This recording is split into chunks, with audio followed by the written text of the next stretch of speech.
sera bel et bien candidat pour l'élection présidentielle. waaw merci Khady xam nga sànq. Mame Birame bi muy wax nee na booy def une opposition républicaine ne du ma je respecte la loi ak non pas du ma def ne du damay respecter la loi je suis républicain je suis démocrate li dal ñii moo lay dal sauf que ñun li ñu dal moi ce que je veux dire de manière très claire et nette c'est que à notre niveau la candidature de Khalifa Ababacar Sall relève de l'évidence. Quand je parle de l'évidence, je parle au sens nietzschéen du terme, c'est-à-dire sans quoi aucun waaw li nga xamante ni aucun doute n'est permis. La candidature de Khalifa Sall pour ñun aucun doute n'est permis sur cela. Non du ma waxu amnistie, c'est-à-dire que man dama lay wax ci ay faits ak ci li nga xamante ni même bu fekkee duñu ay juriste mun nañ koo jàpp ci yoon bi nga xamante ni buñ ko doxalee ci yoon laa waxuma la un président de la république boo xamante ni ñi nga xamante ni ñoo ngànkoon procès Khalifa Ababacar Sall yëpp muy première instance appel ba cour suprême ñëpp koo ci jël sans exception jël leen benn par benn juge yooyu yëpp ku nekk am nga promotion yaa ngi toog ci proximité Khalifa Sall ci proximité Macky Sall c'est comme si ils étaient en mission commandée mission bi jeex na léegi ils vont récolter les fruits de leur forfaiture c'est ça la réalité du procès Khalifa Ababacar Sall mais malgré tout ça moi je te dis que ni pour ñun c'est une évidence c'est-à-dire que ni aucun doute n'est permis sur sa candidature pour la bonne et simple raison déjà en 2019 sa candidature était valable et valide et dama lay jox li koy firndeel exemple rek laa lay jox te ci ñoom la jógee mooy le pouvoir bi nga xamante ni ak conseil constitutionnel bi nga xamante ni ñoom ñoo ko xañoon mu nekk candidat yàggul trop ay weer la rek nii gis ngeen ni au niveau de la cour suprême changé nañu disposition loi bi par rapport au rabat d'arrêt parce que biñ koy xañ candidature bi ne ko doo nekk candidat en 2019 dañu parce que boobu procès bi jeexagul woon complètement rabat d'arrêt la ñu nekkoon ñoom ñu ne le rabat d'arrêt n'est pas suspensif loolu la ñu waxoon ñoom motif boobu la ñu avancé woon pour xañ ko mais yoon àdduna da leen a dab parce que loolu xam nañ ni dans le temps mënatul prospérer changé nañu disposition yi ne maintenant le rabat d'arrêt n'est plus suspensif tubaab la soo nee rabat d'arrêt n'est plus suspensif donc suspensif la woon sinon soxlawul ngay indi beneen disposition bu bees pour wax ni que léegi rabat d'arrêt bi n'est plus suspensif c'est parce que au moment en 2019 bi Khalifa Sall di déposer candidature am il était bel et bien candidat sa candidature était valide sa candidature était valable te li la koy wan mooy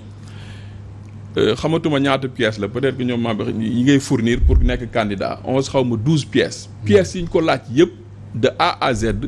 toutes les pièces ont été fournies par le candidat Khalifa Ababacar Sall amuñu fu ñu langaamu parce que donc gis nañu ni lépp c'était valable amuñu fu ñu langaamu ci rabat d'arrêt bi ñu ngi koy corriger pour tiiñal seen bopp pour weddi seen bopp moo lay wan ni candidature am ñun mosuñu cee douter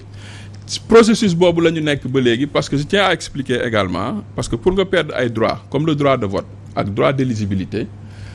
peine complémentaire boo xamante ni juge bi moo koy prononcer c'est-à-dire que il faut que ñun aussi les Sénégalais ñu am habitude ñun ñëpp sans exception suñuy dégg nit ñi di wax ñuy dem au niveau de la source ubbi le code pénal ñu xool ci condamnation yi li ñu ci wax je me permets simplement de dire que l'article 34 a été très clair à ce niveau les tribunaux jugeant correctionnellement pourront dans certains cas interdire tout ou partie l'exercice de droits civiques civils et familiaux suivants ñaar laa ciy cité ñu njëkk ñi 1 de vote 2 d'éligibilité kan moo la mën a wax ci Sénégal que ni en première instance en appel à la cassation dégg nañu une peine complémentaire bu ñu prononcée contre Khalifa Ababacar Sall amul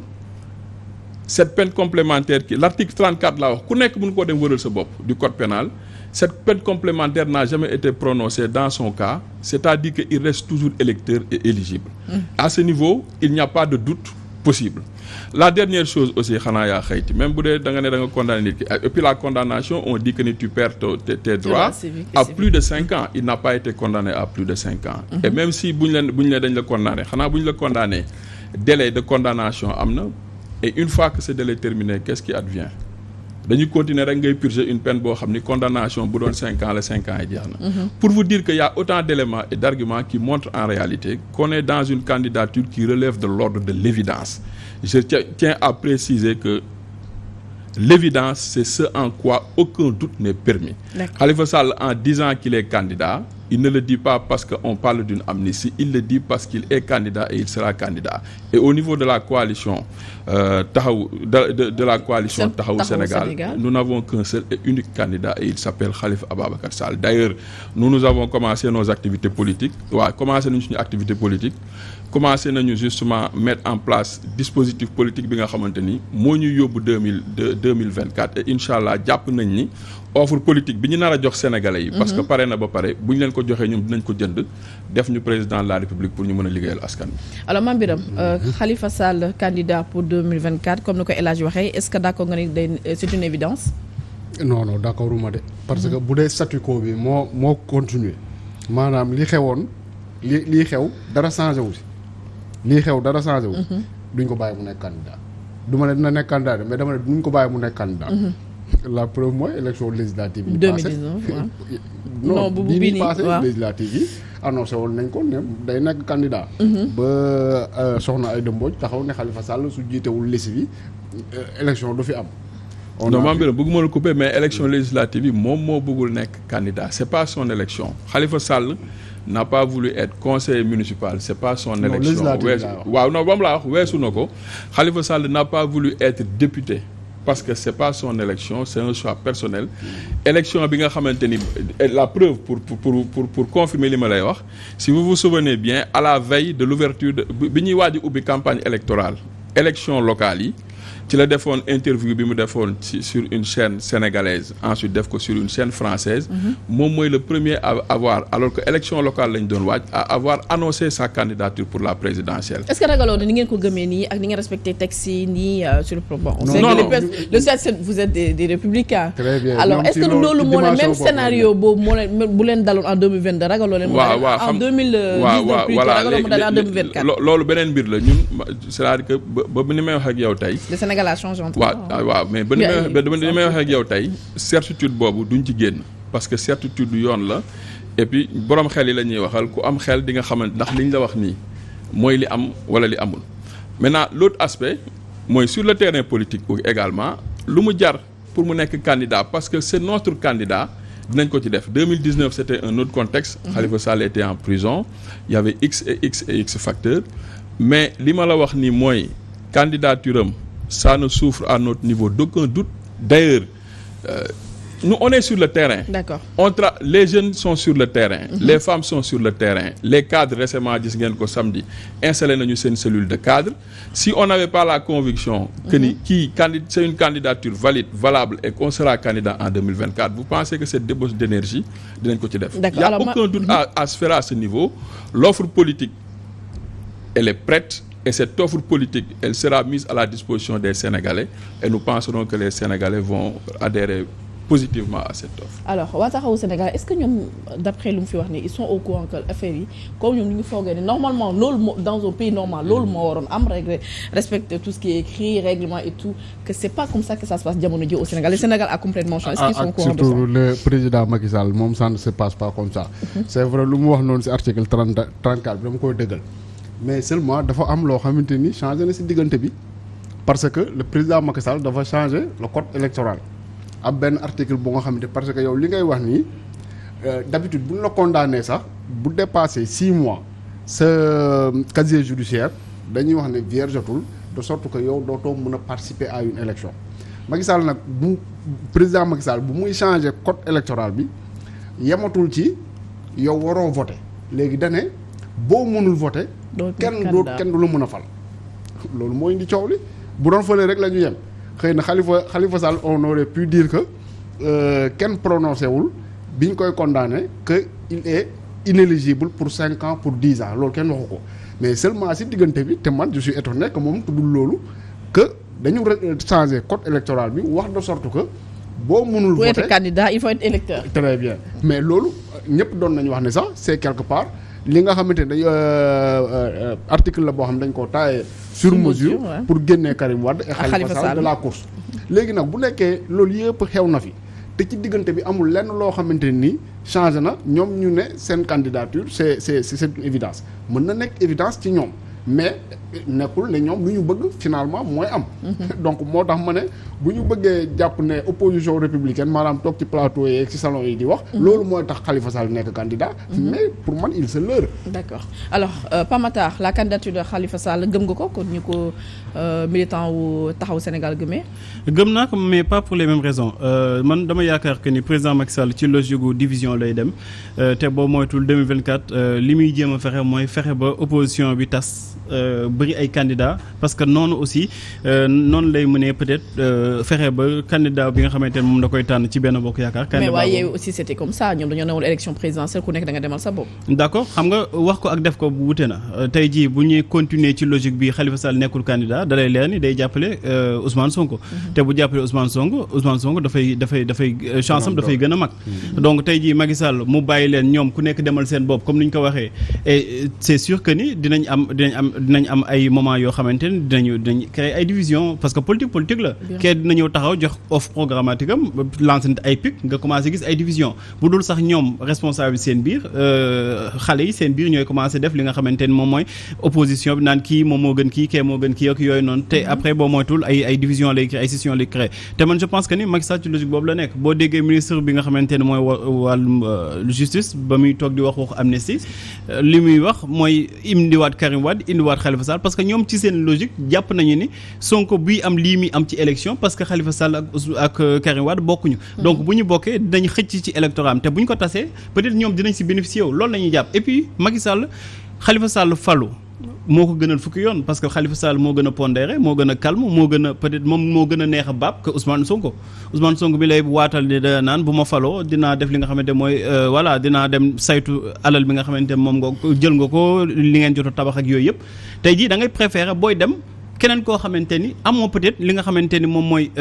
njortoo ci moom mu indil la créer la ay représentants parce que Khalifa Sall ba mu génnee kaso ñu bëri dañu étonné wu man mii dama étonné wu génn mel ni malaaka taxaw sol lu weex taal di naan man baal naa Macky Sall lu mu def ak yooyu yëpp et alors que Ousmane Sonko du ko baal.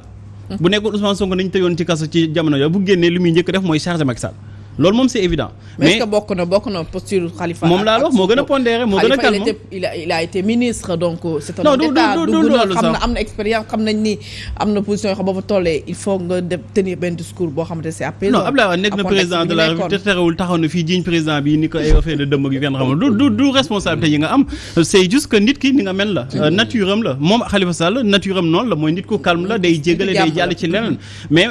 Ousmane Sonko mel noonu donc président Macky Sall pour plusieurs raisons bàyyi Khalifa Sall nekk candidat moom moo ëpp avantage ci moom que mu bañ ko bàyyi parce que ko bàyyiwul de fait dañuy nekkaat ci benn force boo xamante ne force boobu saa yi si kuñ dal da ngay ñàkk. d'accord alors El Hadj ma bàyyi nga daal tëj. waaw bon man bu ma déggee Mame Birame wax Pape Matar wax moi je suis encore il me conforte davantage que la candidature de Khalifa Sall ne souffre d'aucune contestation. dañu may confirmer que ni. candidature Khalifa Sall c'est une évidence et que lu askan wi yëpp ci seen i xel nangu la ministre de la justice non lu askan wi yëpp nangu la parce que moi je m'attendais à ce que Mame Birame wax ma ni dans les dispositions du code pénal ni ñu ko tëggee daf koy éliminer et il a montré effectivement que le code pénal justement ne l'élimine pas il est dellu si na ci article 34 bi nga xamante ni moom moo doon peine complémentaire yi mu doon accompagner condamnation bi mun la dindil sa droit de vote 2 droit d'éligibilité bi te ñaar yo te peine complémentaire boobu amul suñuy fàttalikuuma fii aussi le juge constitutionnel waxe indi disposition au code électoral bi pour éliminer ko pour mu bañoo nekk candidat en 2019 pour dire en réalité que donc ñoom ñi nga xamante ni ñoom ñoo yor appareil judiciaire bi mun nañuy def seeni ay magouilles mun nañuy def seeni ay lënc comme ni ñu ko defee 2019 bay rëccu en 2022 par rapport ak rabat d'arrêt bi pour éliminer un candidat rabat d'arrêt bi xëj na sànni tàccu la woon weesu na mais li ma la mën a wax mooy ci lu ñu jëm nga xam ne moom la ñu dëgmal amuñu sikki sàkk ni par A ou B que ni Khalifa Sall day nekk candidat élection présidentielle 2024. Inch'Allah. Élection présidentielle 2024 c'est son élection et dina dem à la rencontre du peuple sénégalais dina leen yóbbul offre politique bi nga xamante ni moom la leen bëgg jox maintenant te am na yaakaar te am yéene par rapport ak li mu liggéey ci dëkk bi par rapport ak trajectoire politique bi mu fi am. par rapport à son pédigré que ni askan wi justement dinañ ko delloo confiance boobu dinañ ko jox mu jiite réew mi en 2024. c'est-à-dire que ni ñun bëggatuñu sax wax ci affaire ndax dina nekk candidat wala déet parce que ce n'est plus un débat parce que ñun on est lancé dans la campagne pour 2024 et c'est ça qui est important. Merci El Hadj Ndiaye alors waaw non c'est que le président Macky Sall dafa changer constitution bi 2016 boo amee 75 boo amee lépp 75 ans mënatoo nekk candidat Khalifa Sall bii moo ko dese. sànni tàcc. Non, on n'est pas sur la question d'âge. Xam nga non, attends, je veux terminer. Encore Mame Birame me réconforte davantage que ni Khalifa Sall est candidat parce que mi ngi naan bi mooy sànni tàcc pour 2024. Cela veut dire que donc même lui, il est sûr et certain maintenant que Khalifa Sall est candidat pour 2024. D'accord. Alors, di leen remercier bu baax a baax El Hadj Ndiaye du conseil en communication bu Khalifa Ababacar Sall ci plateforme Taxawu Sénégal di remercier bu baax a baax. Vraiment, ça a été un plaisir. Je remercie Mame Birame Wathie, Pamatar. Je les remercie yow tamit. Je remercie les techniciens Serigne Saliou, Baysal ak ki nga xamante ne mooy Balde Mami Kanté ñoom Barka di remercier aussi ñi nga xam ne ñoo nekk ci ginnaaw ci régie bi fële